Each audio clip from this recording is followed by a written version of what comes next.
Welcome to You Can with AI. This is a 7-part series all about AI and agents inside the enterprise.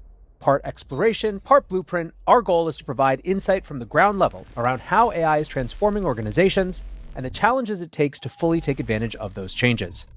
The series is created and supported by KPMG and hosted by me, Nathaniel Whittemore. I'm the host of the top-ranked AI podcast, The AI Daily Brief, and I'm thrilled to have these conversations with leaders from across KPMG's practice about the ins and outs of AI today. We kick off our exploration with a high-level discussion of AI strategy. I'm joined by Kevin Bolen, a principal in KPMG's U.S. advisory practice, who serves as leader for strategic planning and investments.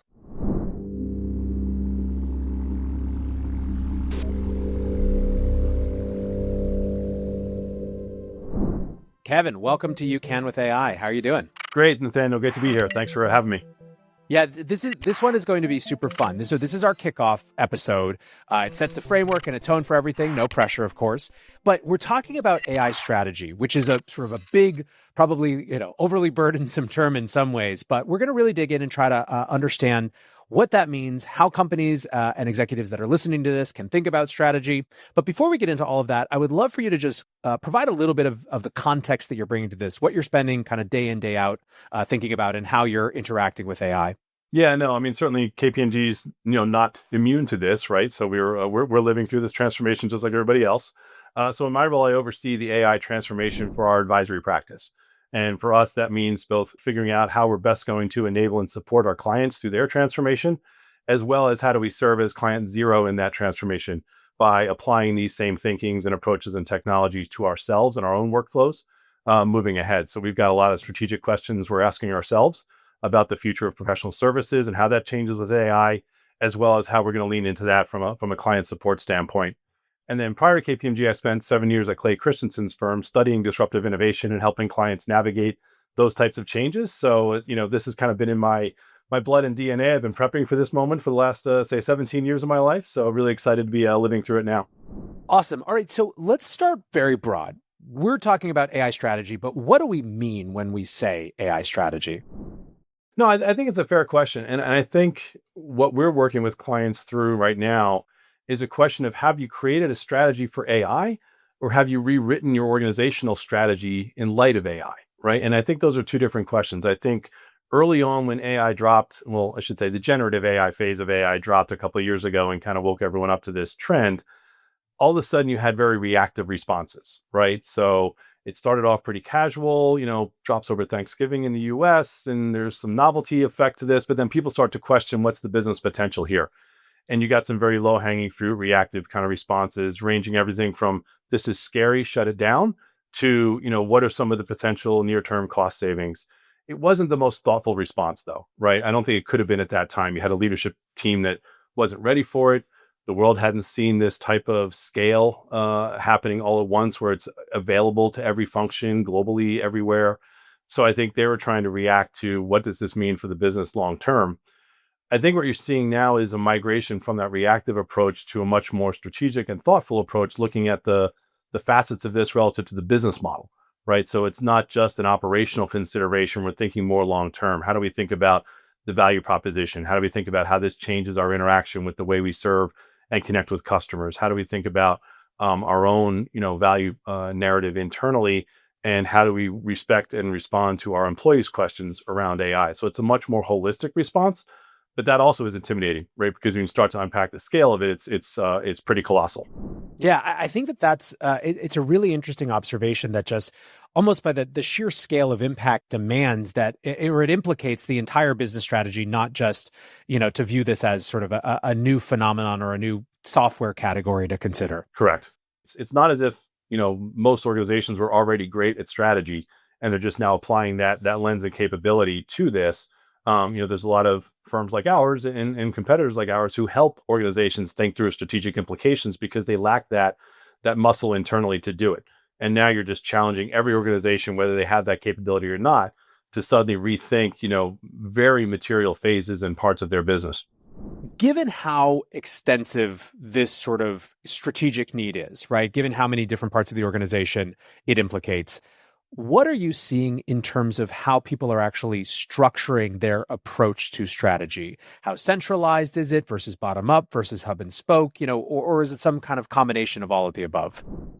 I think it's a little bit of a combination of all of the above. And I think there's a few reasons for that. So early on, I think when this first started to occur, senior leaders turned, they saw it as a technology question, right? So it looks like a tech thing. So let's talk to our tech people.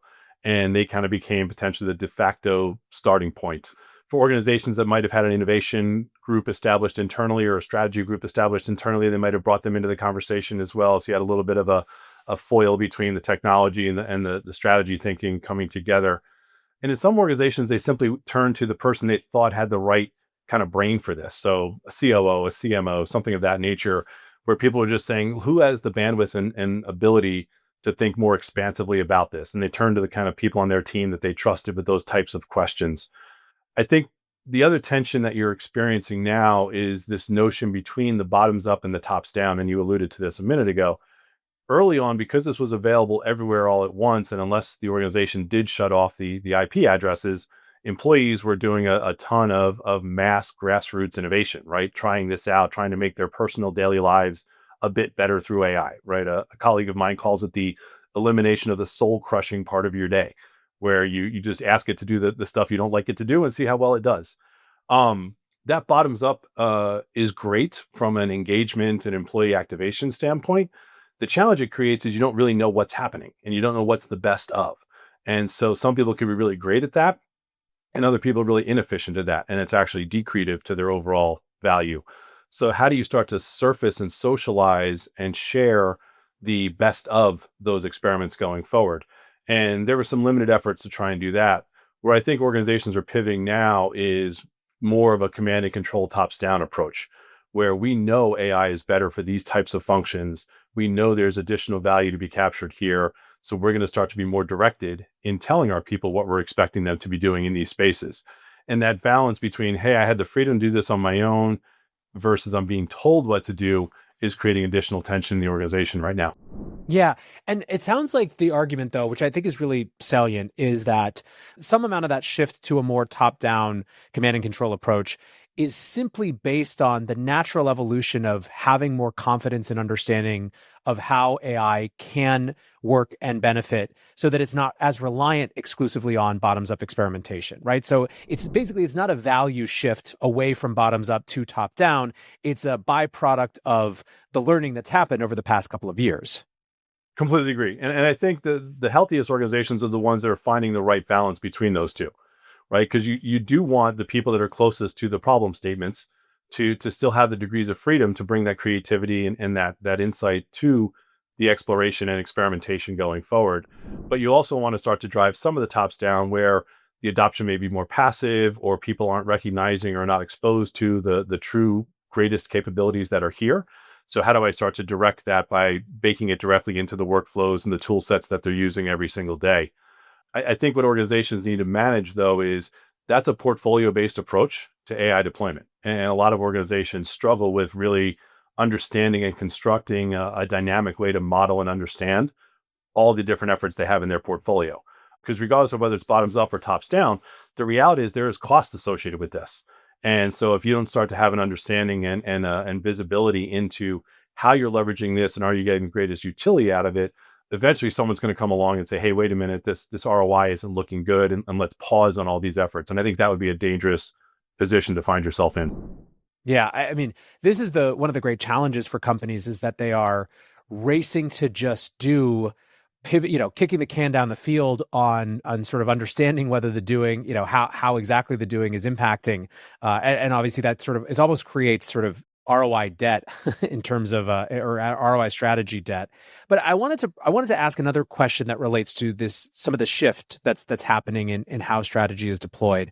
How much does this also have to do with changes in the capabilities of AI itself? And specifically, I'm thinking of a move from, a real emphasis on co-pilots and assistants, which simply augment the things that people are already doing, help them do it more efficiently, quicker, better, or cheaper, versus agents, which really are totally supplementary in different ways. And in many cases, unlock opportunities that were sort of impossible to even consider before, just because of the scale that they can operate at. How much is that impacting this as well?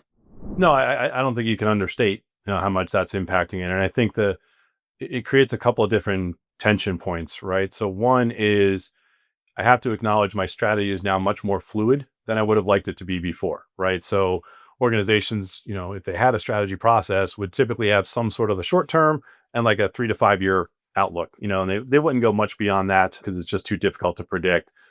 The challenge with that is the assumptions you might have been making through that process were contingent on kind of what you could see today. And with the pace of change within AI, it's really hard to anticipate the capability and advances it might have within, say, 6 months that might radically alter core tenets of that strategic, underlying assumption. So when you start to think about, where do I need to be from a cost to serve standpoint? Where do I need to be from a cost to acquire customer standpoint, et cetera? My reference points within the industry, let's say my cost to serve XYZ should have been 6% of revenue. Well, reality is with the earliest advances in AI, maybe that goalpost moved to 4% of revenue. And with agentic AI, maybe it's moving to 2%, or maybe it's fully automated. And if I'm not following up and staying abreast of that trending curve, I could find myself significantly disadvantaged over my competitors that had either greater foresight or more likely a better, more tactical execution model to capture that, which then frees up that capital for them to invest in other domains in their business more effectively than I can right now. So I think that's the challenge point people are having is how much stock can I put in the strategic plan we're setting when in 6 months we may have to start it all over again because something has more radically changed than we anticipated in that capability set. And I think that's causing a lot of anxiety for senior leaders, right? Who are already struggling with the command and control aspect of this whole question on, do I have the right set of priorities? Have I targeted the right domains to move through this transformation effort? What if I got that wrong? What are the implications to my business going forward? And I think a lot of it, as you alluded to early on, was a focus on some sort of a cost savings model, right? Part of that was the state of the economy when Gen AI rolled out and an emphasis on that. But those early returns didn't materialize. I worked at IBM early in my career, and we were doing process reengineering, and you do a lot of math around, time savings times 400 people who have that role, and that was an ROI narrative. But it was always difficult to capture that in the real world. And I think we saw some of that same math emerging with AI early on. And I think now we're pivoting to much more strategic implication discussions. And I think that's posing a challenge for leaders around the scale of this, but then also the pace of change. Yeah, I mean, listen, validating a lot of that. One of the things that we see that's just an incredibly difficult challenge that's sort of unresolvable in some ways is how to make strategy when you know that the fundamentals underpinning that strategy are likely to shift in 6 months or 12 months time. And I think people are aware that the answer can't be just wait for 6 to 12 months, because then you're just, there's going to be another 6 to 12 months ahead of that. But you do have to operate almost with planned obsolescence of some of this. I think that to the extent that there's a silver lining of this, it's that it really reinforces or puts a fine point on the importance of having strong strategic frameworks that can adapt to the changing technological realities, right? I agree. And I think one, kind of lost art in the strategy area is this notion of scenario planning, right?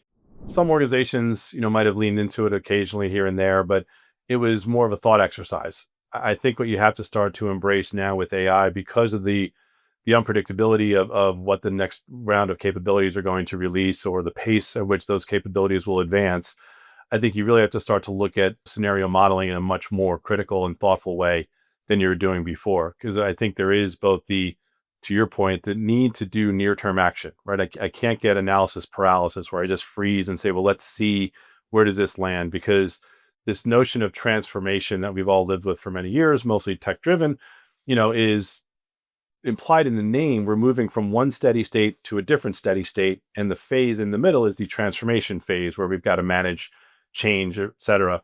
The challenge now is there is no new steady state, right? So how do we live in this constant moment of reinvention where each new capability that's released, whether it's agentic or the next generation, whether it's AGI or something else on the horizon, what else does that call into question relative to what we're focused on, where our priorities are? How's it going to change the value chain in our industry, in our role in helping our customers and clients kind of meet their needs going forward? We could be completely disrupted. There could be a circumstance where our services or capabilities are no longer needed, or the expectations around what value we can generate for those people is being reshaped and redefined by their experiences with AI in other parts of their life. And how are they bringing those expectations now into this relationship that we have with us? So you've got to really start to call into question the fluidity of which that is going on. And how do I keep a very agile senior leadership team mindset around this? So this gets me to a question that I wanted to ask about what a strategy or what a team looks like that's performing well in this domain. And how do they even know, right? If you have lots of experience, you're obviously thinking about this both in the context of KPMG internally, but also across the portfolio of advisory clients. What does, a strong AI strategy or strategic process look like right now? And how would a company even know if their strategy is bearing fruit? How are they thinking about kind of value realization and just understanding on that level? Yeah, no, it's a really good question, and it's a really hard one, candidly. And I think a lot of organizations are struggling to understand the breadth of all this transformation, and my attention before about, do I have an AI plan or do I have a strategy that includes AI?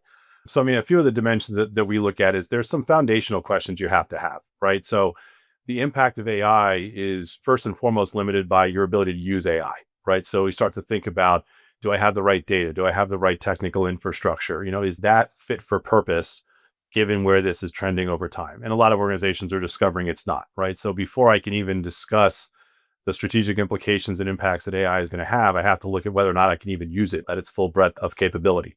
So that's the first and foremost, is let's look at the foundations on the technical side. Then on the other foundational side, you've got to look at how ready is my organization for this change, right? So how prepared are my people? How armed are they? How intellectually curious and technically savvy are they? How is this going to fit kind of within their traditional workflows? You've got some organizations where AI will transform workflows, but people aren't sitting in front of a computer every day, right? So how do you start to think about their ability to access and utilize these capabilities when they don't have a traditional prompt in front of them or an agent served up to them through some sort of software app they're already using? So you've got to start to think about the human adoption dimension as you're thinking about the technical side of the equation. And then you've really got to start to think about the change management of this, right? So am I going to try and do everything everywhere all at once? Or do I have to think about a sequential prioritization? Most organizations are going to come down on some sort of a prioritization schema. They just don't have the capital or the leadership bandwidth to try and do everything everywhere all at once. So they have to start to think about, what criteria am I going to use to make those prioritization choices, right? Because everything is going to come forward with a very valid case. That's the challenge. This is a legit transformation in every domain. So how do I start to think about which transformation is most critical going forward? And I think you've got to work backwards from your relationship you have with your customers, right? So starting to understand, how is AI going to transform that connection point, whether it's how they learn about my products, whether it's what they think the capabilities of my products should be. Starting to think about, if it's a services business, what their expectations are relative to AI's capabilities in what we're delivering for them. If you don't have that insight, then your prioritization is largely going to be limited to some sort of operational bias, some sort of better, faster, cheaper. And you won't think as expansively around the net new drivers of value that can emerge with AI. So you started to answer this a little bit just in the context of that question, but one of the things that I thought would be valuable is, as I was sitting here preparing for this conversation, I was thinking to myself, if I had to write down, or if I asked ChatGPT, what are the elements of an AI strategy, right? I'm coming into a company and they say, we need an AI strategy by the end of this meeting. So what are all the key pillars, right? And I wrote down internal change management stuff, tool use policy, guardrails, procurement process, support, upskilling, education. But then there's also the business strategy side. How do you balance employee efficiency versus business redesign versus revenue growth? So as you kind of think about this and help companies architect AI strategies, what are some of the key pillars of a strategy, key kind of areas for them to think about that might be wildly different from each other in terms of their both consideration and process? No, I think you hit on many of them there. And, this is an area where, ChatGPT and others would be pretty good at answering this question. But, I think it's that question around data and tech, and do I have the right kind of leadership mindset around that? It's the organizational, both the thinking through the human arming and capability development that we need to do there, but then also taking a step beyond that and thinking about what types of roles and structures are we going to need to have going forward, right? So what are the cultural influences that we're going to want to play out in this space, which comes down to things like formal and informal metrics and recognition and restructuring of career paths and things of that nature relative to setting expectations and being transparent about that with people and reassuring them that this is the path we have going forward and we've got your best interests in mind and here's the trajectory that we're seeing and how we communicate that, very sincerely so people can get comfortable with the trajectory that they're on. And then you've got all the business questions you were just describing, right? So thinking through, very basic things like what is this going to do to, how value accrues in my industry? Where's revenue opportunities and sources going to come from? What does it do relative to profitability? Is this a decreasing of profit opportunity because we're going to have to give back some value to the customers because of this? Or is this a profit enhancing opportunity because it can reduce cost without having to reduce price? So we have to start to think about those transitions and who's best positioned to capitalize on this within our industry. So it resets my competitive analysis lens as well. Because as you talked about earlier, the data requirements here and really the tech savviness or agility of those organizations, you may start to see smaller, more nimble organizations emerging and leveraging this tool better than larger, more established organizations that had traditional brand presence and strength in the space, but now they're under attack from competitors they may not have considered a direct threat earlier on, and they got to reconsider that going forward. And then, as you talked about before, the unexpected emergence of net new insights, right? So what vehicle am I using or what capabilities do I have in my organization to bring me the latest and greatest thinking? How tapped into the new evolutions, whether it's venture capital or other tech advances, how much early warning and foresight will I have around that? How do I feed that into my strategic planning and response process? Are those capabilities strong enough in this domain? Do I have the right technical capabilities? If I don't, how do I think more expansively about the ecosystem of partners I need to have in this space so I don't have to go it alone in that domain? And I think all of that is partly the domain of a traditional strategy planning function, but it brings in a lot more diverse sets of capabilities than just a traditional kind of market analysis and 5-year growth plan. One of the things that you touched on was this question of culture and leadership and expectation setting with employees. And it feels to me, kind of observing from where we sit, every study that comes out continues to show people using AI and keeping it hidden from their bosses, from their colleagues. It implies that some of these questions are not fully resolved for folks. How important is that cultural leadership dimension of this conversation? How important is it for leaders to articulate their vision for how they see AI, not just changing the organization, but shaping the context that those people will or won't work in the future? No, I think it's critical, and I was kind of smiling when you talked about people hiding it, and you really start to think about what does that say more broadly about the culture that they have. What signals have they sent, preceding AI relative to their energy and enthusiasm for innovative thinking, right? Are they an organization that rewards people thinking outside the box, challenging the status quo, looking for opportunities to socialize and celebrate when some new approach has been taken? Or has that kind of been crushed out of the system, right? Where layers of leadership are reinforcing traditional ways of thinking. And if that's been your culture for many years, you're not going to countermand that just because everyone has AI on their desktop now, right? So you've got to start to think about a cultural assessment of, what is our DNA today? How have we reinforced that formally and informally over the years? And then how do I need to change that to best embrace AI? On the one side, when you've got the super innovative and supportive culture, you can have all these experiments going on and that will feel very natural to the organization. But there is a degree of perhaps risk and control you need to bring in, right? So maybe you can't be as freewheeling with this because of some of the exposures it could be creating with data control and privacies and regulations happening around that. So you may need to rein in a little bit of that freewheeling because of the implications. On the flip side, if you've been really more status quo reinforced models, then you realize that's a liability going forward. And how do I start to think about transforming the engagement I have? And how do I reassure our people who have been kind of trained to not think that way or behave that way, that this is now desired moving forward? How do I demonstrate that? And it can't just be the right words, right? Because culture is not just what you say, it's how you behave, it's how you react when someone does bring forward a new idea. What kind of response do they get?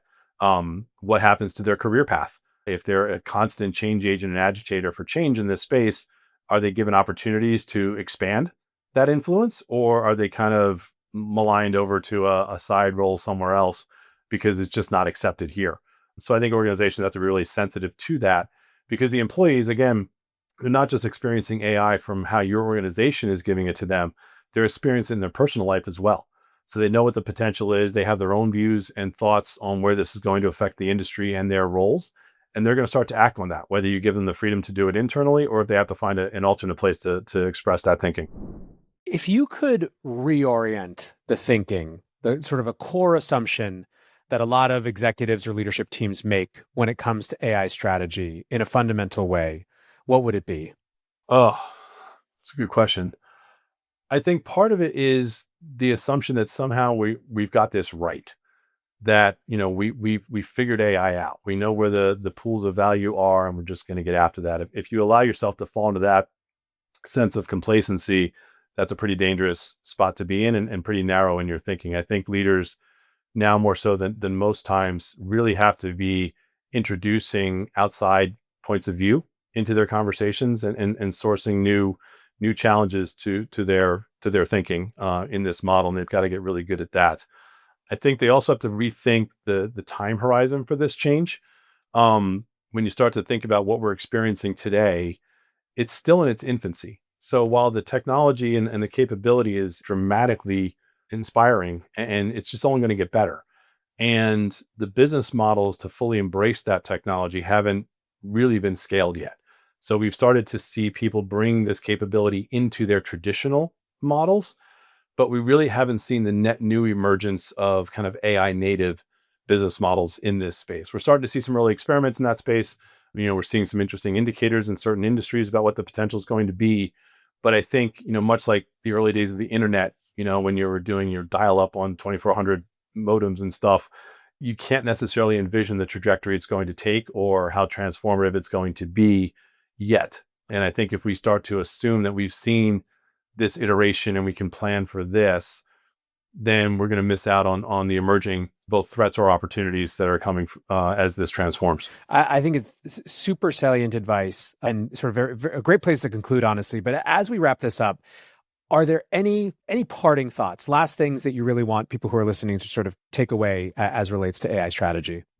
Yeah, I think there's probably kind of three things that I would toss out. One is, when you think about strategy and you think about the value of AI and its impact on your strategy, think about it in a couple of buckets. There's some near-term, low-hanging fruit stuff you want to capitalize on right now because it's a competitive advantage to do so. But then you've got to really put an equal amount of energy into the more transformative work, the value that can only be captured when I've taken the change management initiatives required to get my people on board with this, and then start to think about the net new opportunities that AI creates relative to new ways to engage customers, new value you can create for them, and how that will enhance kind of your mission going forward. And then don't be ignorant of the business models themselves that are going to change, and how the economics can suddenly either evaporate in your space or play well into your space if you lean into that new dimension. So I think that's one component, is the timing and the portfolio complexity of where value is going to come from. I think the other is, don't underestimate the change management component. I think most organizations are still focused on the technical nature of this equation, and they've underrepresented the human side of it. And most of the value and upside that we're going to see, as a society, is going to come when we fully start to embrace this kind of man plus machine mindset, and understand the implications of what this means for our sense of security, our sense of self-worth, our ability to collaborate with a digital colleague, is a totally new mindset. And I think organizations have yet to fully appreciate that or weave that into their strategic planning. And that's going to constrain their growth and opportunity going forward. Well, Kevin, great thoughts. Super appreciate this. I think this was a wonderful start to this series. Looking forward to seeing how this evolves when we do, You Can with AI next year. Who knows how different it will be. No, I'm looking forward to it as well, and can't wait to hear the follow-ups to this, but would love to hear any additional feedback as well from everybody who's listening. So really appreciate the time and great conversation. This has been You Can with AI. Check out all 7 episodes and learn how you can better integrate AI into your organization today.